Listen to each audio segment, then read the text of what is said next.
tiens tout de suite à préciser que les 24 000 m² évoqués ne seront pas des constructions en dur, mais évidemment provisoires et démontables. Pour terminer, nous voudrions vous exposer nos mots-clés, notre credo en quelque sorte, qui sont porteurs de l'esprit qui nous anime et des valeurs de notre projet. Le premier mot, c'est authenticité. Bel Air est un authentique lieu de mémoire. L'authenticité est pour nous un maître mot. Quand on mentionne parc de loisirs, on peut facilement y associer factice, pastiche, vulgarité, superficialité. Ces notions sont pour nous bannies. Nous allons créer un lieu où la mémoire est cultivée, où le passé est retrouvé avec finesse, précision, amour.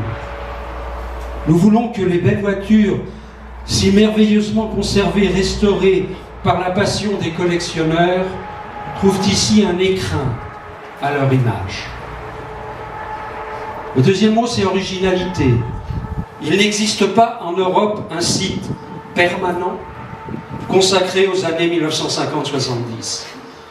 Mais l'originalité du projet ne se limite pas à cette singularité fondatrice. Elle s'exprimera à travers le traitement des décors, des installations, la qualité de l'accueil, la conception des animations et des événements qui feront de Vintage Bel Air un site touristique de loisirs d'un genre nouveau. Le troisième mot, c'est plaisir. Vintage Bel Air est conçu pour le plaisir des visiteurs. Suivant une idée reçue, la nostalgie est synonyme de mélancolie. Alors qu'en la matière, elle est joyeuse et festive. Et tous les rassemblements de nos amis collectionneurs le prouvent, quand on les voit si heureux, eh bien, c'est pas du tout triste, la nostalgie. Le goût du vintage se nourrit d'une quête de l'insouciance de l'enfance, de la gaieté et du dynamisme de la jeunesse. Dans le souvenir, on ne retient que les jours heureux. C'est encore plus vrai quand ce sont des souvenirs fantasmés de ses parents ou de ses grands-parents. L'humour, la drôlerie, la complicité bon enfant seront partout présents pour favoriser une ambiance joyeuse. Le troisième mot, c'est réalisme. Depuis le départ et en permanence, la conception et la gestion du projet s'appuient sur une approche attentive aux réalités économiques. Nos projections de fréquentation sont prudentes. C'est à partir des évaluations raisonnables, des perspectives de recettes que nous avons déterminé nos capacités d'investissement et pas l'inverse, comme on le voit trop souvent. Le dimensionnement des investissements est à la fois maîtrisé et techniquement validé. Nous sommes dans une logique de phasage, en ne créant au départ que les installations nécessaires et suffisantes pour assurer l'attractivité du site. En n'investissant pas dans des infrastructures lourdes, mais en privilégiant ce que les visiteurs vont voir et vivre.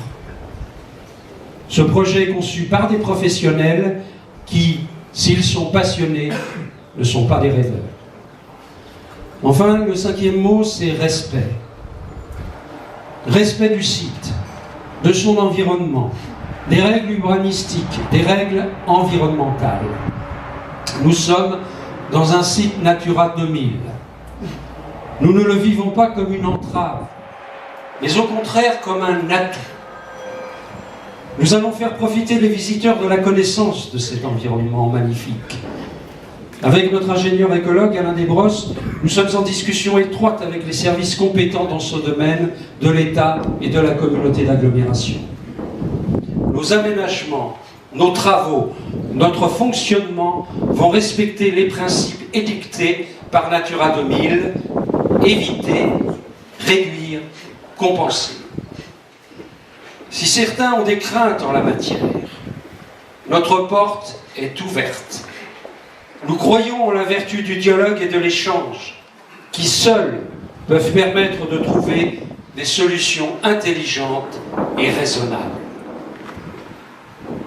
Respect, enfin, de nos engagements pris auprès des élus de ce territoire.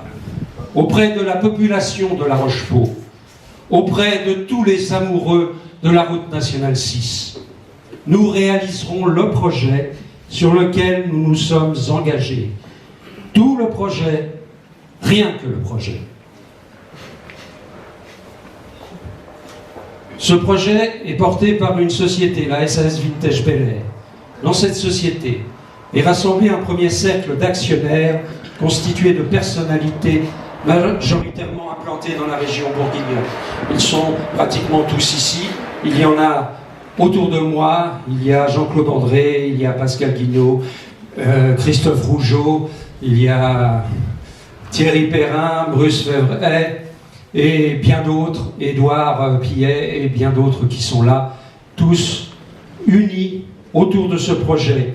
Ces chefs d'entreprise spécialistes dans différents domaines sont tout à la fois attachés au développement de ces territoires et passionnés par la thématique du projet. Il est remarquable de souligner qu'au-delà de leur engagement financier, ils apportent une complémentarité de compétences nécessaires à la réalisation de ce projet. Nous sommes par ailleurs, évidemment, en négociation avec de gros investisseurs qui vont compléter les financements nécessaires. Nous discutons notamment avec la Caisse des dépôts, dont Xavier Janin, je crois, a été annoncé, le directeur territorial investisseur. Mais, quels que soient les actionnaires qui vont venir nous renforcer, le premier cercle d'actionnaires actuels, aujourd'hui engagés, est le garant du projet, de son contrôle et de sa bonne fin dans son intégrité. Je vous remercie.